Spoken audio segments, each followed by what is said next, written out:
কৃষি ও গ্রামীণ অর্থনীতিতে টেকসই উন্নয়ন ছাড়া বাংলাদেশের পক্ষে উচ্চ মধ্য আয়ের দেশের কাতারে উন্নীত হওয়া সম্ভব নয় বলে জানিয়েছে Centre for Policy Dialogue CPD. একই সঙ্গে স্বল্পোন্নত দেশের তালিকা থেকে বের হওয়ার পূর্ব পরবর্তী সুনির্দিষ্ট পরিকল্পনাও প্রয়োজন বলে জানিয়েছে এই গবেষণা প্রতিষ্ঠান।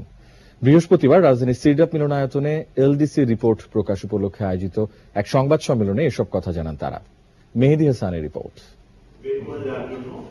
মাথাপিছু গড় আয়ের ভিত্তিতে এরই মধ্যে নিম্ন মধ্যায়ের দেশের কাতারে উন্নীত হয়েছে বাংলাদেশ। এখন এলডিসির তালিকা থেকে বের হতে কমপক্ষে আরও একটা সূচকে মানদণ্ড পূরণ করতে হবে। সঙ্গে রয়েছে 2030 সালের মধ্যে বিশ্বজুড়ে এসডিজি পূরণের লক্ষ্যমাত্রা। সিপিডি বলছে এসব অর্জনে বাংলাদেশকে সবচেয়ে বেশি জোর দিতে হবে কৃষি ও গ্রামীণ অর্থনীতির দিকে।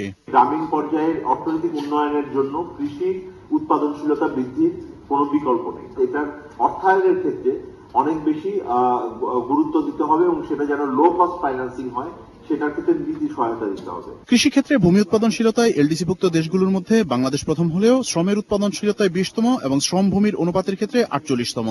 এমন পরিস্থিতিতে মানব সম্পদ উন্নয়নে মনোযোগী হলে মধ্যায়ের দেশে উন্নীত হওয়া ও এসডিজির লক্ষ্যমাত্রা পূরণ দুটি সহজ হবে বাংলাদেশের জন্য।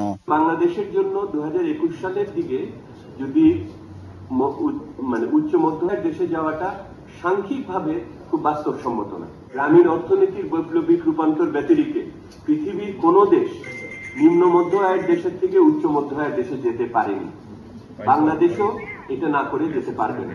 একই সঙ্গে 2024 সালের মধ্যে বাংলাদেশ এলডিসির তালিকা থেকে বেরোতে পারবে বলে আশা সিপিডির, কিন্তু এজন্য সুনির্দিষ্ট পরিকল্পনা প্রয়োজন বলে মনে করছেন তারা। স্বল্পোন্নত দেশের তালিকা থেকে বেরোতে হলে সরকারের অবশ্যই একটি উত্তরণকালীন পরিকল্পনা লাগবে। এই উত্তরণকালীন পরিকল্পনা আজ থেকে 2018 সাল পর্যন্ত কি কি পদক্ষেপগুলো নিবে সেটা তাকে চয়ন করতে হবে এবং উত্তরণ হওয়ার পরে যে কথাগুলো বলা হয়েছে বিশ্ব বাণিজ্যে বা বিশ্ব অর্থায়নের বা আমাদের মেধাস্বত্বের যে সমস্ত সুযোগ সুবিধাগুলো আছে সেগুলোকে কিভাবে আমরা দর কষাকষি করে রক্ষা করব সেটার পরিকল্পনা তার অংশ হতে হবে। স্বল্পোন্নত দেশগুলোর আর্থসামাজিক অগ্রগতি ছাড়া এসডিজির বাস্তবায়ন সম্ভব হবে না বলে মত সিপিডির। বৃদ্ধির জন্য যা যা উপাদান দরকার। মেহেদী হাসান, 21 টেলিভিশন, ঢাকা।